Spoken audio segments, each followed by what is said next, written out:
አሰላሙ አሌይኩም ወራህመቱላሂ ወበረካቱ። ውድና የተከበራችሁ የዩቲዩብ ቤተሰቦች እንዴት ናችሁ? ዳና ናችሁ? እኔ ሰላም ነኝ።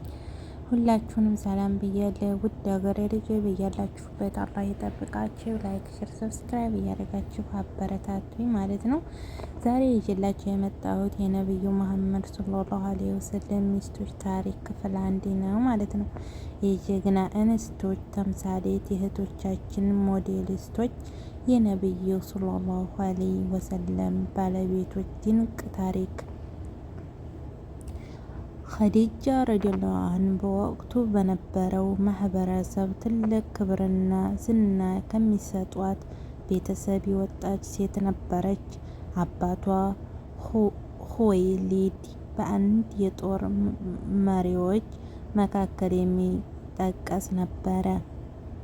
ኸዲጃ ረዲየላሁ ዐንሃ አብሯት ይኖር የነበረው ቱጃር የትዳር ጓደኛዋ ከፍተኛ ሀብት ትቶላት ነበር። በወቅቱ በታማኝነትና በእውነተኝነቱ የሚታወቅ አንድ ሰው በአቅራቢያዋ ይኖር ነበር። ይህ ሰው ሙሐመድ ሰለላሁ ዐለይሂ ወሰለም ናቸው። ኸዲጃ ይህን ሰው የተወሰነ ሀብቱን ኃላፊነት በመውሰድ ወደ ሶሪያ እየተመለሱ የንግድ ተግባር እንዲያከናውኑ ወክላቸዋለች።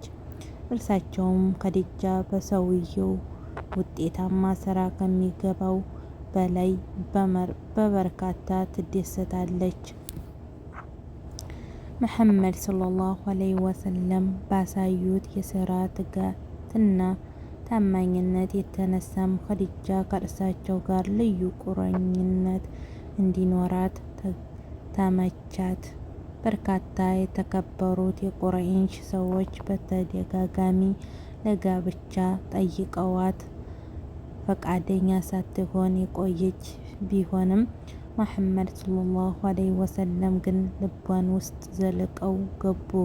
እናም ምን ሳታቅማማ የትዳር ጥያቄ አቀረበችላቸው። የሙሐመድ ሰለላሁ ዐለይሂ ወሰለም አጎት አቡ ጧሊብም ለጋብቻው እውቅናቸውን ቸሩ። ሙሐመድ ሰለላሁ ዐለይሂ ወሰለም ኸዲጃም በጋብቻው ተሳሰሩ። በዚህ ወቅት የሙሐመድ ሰለላሁ ዐለይሂ ወሰለም እድሜ 25 ሲሆን የኸዲጃ ደግሞ 40 ዓመት ነበር። እናታችን ኸዲጃ ረዲየላሁ ዐንሃ 2 ጊዜ አግብተው የፈቱና የ3 ልጆች እናት ነበሩ። ረሱል ሰለላሁ ዐለይሂ ወሰለም ጋብቻ ሲፈጽሙ የመጀመሪያ ነበር።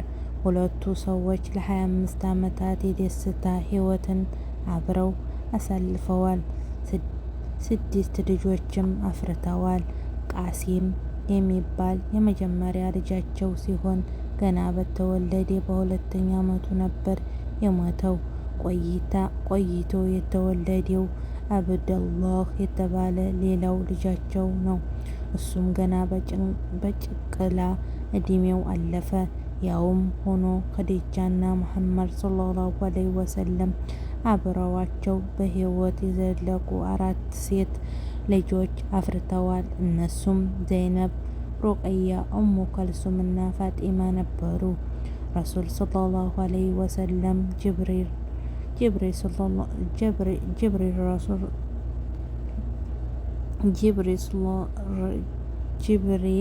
ዐለይሂ ሰላም ለመጀመሪያ ጊዜ ወህይ ይዞ የመጣው ጊዜ ከፍተኛ ፍርሃትና ጭንቀት ላይ ነበረ።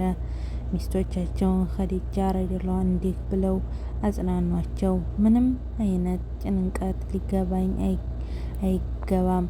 የኸዲጃ ነፍስ በላይነት የሚቆጣጠር አምላክ እምላለሁ። የአላህ መልእክተኛ ነብይ ተደርጌ ለዚህ ህዝብ ሳትላክ አልቀርም። አንተ መልካም ሰብእና የተላበስክ ለቤተሰብ ጥሩ በቃልህ የምታድር እውነተኛና ዘወትር ለተቸገረ ሰዎች የምትደርስ ለጋስ ሰው በመሆንህ አላህ በምንም መንገድ አያሳፍርህም። በማለት አጽናኗቸው። ኸዲጃ ረዲየላሁ ዐንሃ በተወለዱ በ65 ዓመታቸው ሞቱ። ነቢዩ መሐመድ ሰለላሁ ዐለይሂ ወሰለም ለ25 ዓመታት በፍቅር አብሯቸው ቢኖሯቸው ሚስቶቻቸው ኸዲጃ ሞት ጥልቅ ሐዘን ላይ ወደቁ። ኸዲጃ ሕይወቷ እስካለፈችበት ጊዜ ድረስ ያላት አቅም ሁሉ በማሟጠጥ ባሏን ደግፋለች። እስላምን በሕዝቡ ፊት ይፋ ያደረገች ጀግና ሴትም ነበረች። አቡ ሁረይራ ረዲየላሁ ዐንሁ በሐዲሳቸው ኸዲጃ ረዲየላሁ ዐንሃ በሕይወቷ በነበረችበት አንድ ቀን ጅብሪል ዐለይሂ ሰላም ነቢዩ ሰለላሁ ዐለይሂ ወሰለም ዘንድ በመምጣት የሚከተለውን መናገር ዘግበዋል። አንቱ የአላህ መልእክተኛ ሰለላሁ ዐለይሂ ወሰለም ሆይ ኸዲጃ የሚበላና የሚጠጣ ነገር ይዛልህ ወደ አንተ በመምጣት ላይ ናት። አንተ ዘንድ ስትደርስ ከአላህና ከእኔ መላእክቶች ጅብሪል ሰላምታ የተላከላት መሆኑን ንገራት። ጀነት ውስጥም አንዲች ርብሻና ድካም የሌለበት እንዲሁም በጌጥ ያቆጠቆጠ ቤተ መንግስት የተዘጋጀላት መሆኑንም አበስራት።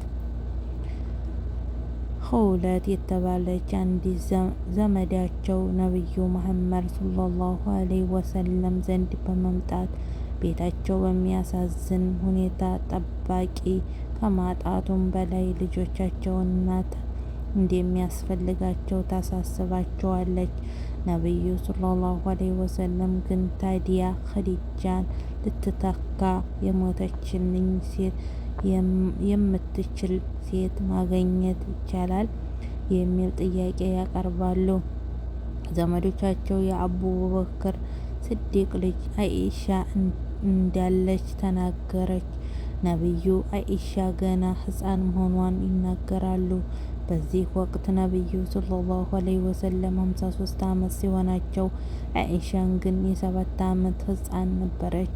ሆኖም መፍትሄ የማታጣው ኸውለት ግን ሰው ዳዕዋ የምትባል ሴት ሚስታቸው እንድትሆን ሀሳብ ታቀርባለች። ዳዕዋ ቢንት ዘምሕ ረዲየላሁ ዐንሃ ነቢዩ መሐመድ ሰለላሁ ዐለይሂ ወሰለም ከልባቸው የሚወዷትና የሚያከብሯት የመጀመሪያ ሚስታቸው ኸዲጃ በሞት ስትለያቸው ቤታቸው ሰዎች የሚያኖሩበት እስኪመስል ድረስ በአይነት አጥልቶበት ነበረ። ይህንን የተገነዘበችው ዘመዳቸው ኸውለት የቀዘቀዘውን ቤታቸውን በድጋሚ ሕይወት እንዲይዝበት ለልጆቻቸውም እናት እንድትሆን ሰውዒድ የምትባል ሴት አጨችላቸው። የዘምዕ ልጅ የሆነች ሰውዳዕ ወደ ሐበሻ ምድር ከተሰደደች ሙስሊሞች የመጀመሪያዋ ሴት ነበረች። ባሏ በሞትም የምትኖረው ከአረጋውያን አባቷ ዘንድ ነበረ። እድሜያቸው 55 የነበረና 6 ልጆች እናት ነበረች። ሰውዳዕ ረዘም ያለች ወፈርም እና ብዙ የምስብ መልክ የሌላት ሴት ነበረች። ሰውዳዕ ነቢዩን ሰለላሁ ዐለይሂ ወሰለም እና መላው ቤተሰቦቹን አባላት በአግባቡ መንከባከብ የምትችል ትክክለኛ ምርጫ ነበረች። ነቢዩ በዘመዶቻቸው ሀሳብ ተስማሙ። በጉዳዩም ዙሪያ ከራሷ ከሰውዳዕ እና ከአቡበክር ጋር እንድትመካከርበት ኸውለት ላኳት። ኸውለት በቀጥታ ወደ ሱዕዳ በማምራት ነቢዩ ሰለላሁ ዐለይሂ ወሰለም መላኳን ነገረቻት። ሳዕዳ በውስጡ የተፈጠረውን የደስታ ስሜት ለመቆጣጠር እየሞከረች ፈቃደኛ መሆኗን በሙሉ ልቧ ገለጸችላት። ይህንንም ለአባቷ ለዘምዒ እንዲታሳውቅ ለኸውለት ነገረቻት። ኸውለት ወደ ሰዑድ አባት ዘንድ በመሄድ የአብደላህ ሙጧሊብ ልጅ የሆነውን የአብደላህ ልጅ ሙሐመድ ልጃቸውን ሱዕድን ለጋብቻ እንዲጠይቀዋቸው ልኮኝ ነው የመጣሁት በማለት ተናገራለች። አረጋውያን የሰዑድ አባት በደስታ ፈነጠዘ። ሰዑድ በማስጠራት ይህች ሴት የአብደላህ ሙጧሊብ ልጅ የሆነችውን የአብደላህ ልጅ መሐመድ ለኸውለት ነው የመጣው። ነቢዩ መሐመድ ሰለላሁ ዐለይሂ ወሰለም አንቺን በሚስትነት እንዲሰጣቸው ጠይቀዋል። ይሄንን የተቀደሰ ነገር ነው። ለነቢዩ መሐመድ ሰለላሁ ዐለይሂ ወሰለም ብድርሽ ፍቃደኛ ነሽ በማለት ጠየቋት። ሰዑዳ ፍቃደኛ መሆኗን ኸውለት ተናገረች። ሰዑዳ ከነቢዩ ሰለላሁ ዐለይሂ ወሰለም ጋር በትዳር መተሳሰሯን እንዴት ታላቅ ክብር በመቁጠር ጭምር ነበር ፍቃደኝነቷን የገለጸችው። ወደ ነቢዩ ሰለላሁ ዐለይሂ ወሰለም ቤት በመግባትም ቤተሰቡን ማስተዳደር ጀመረች።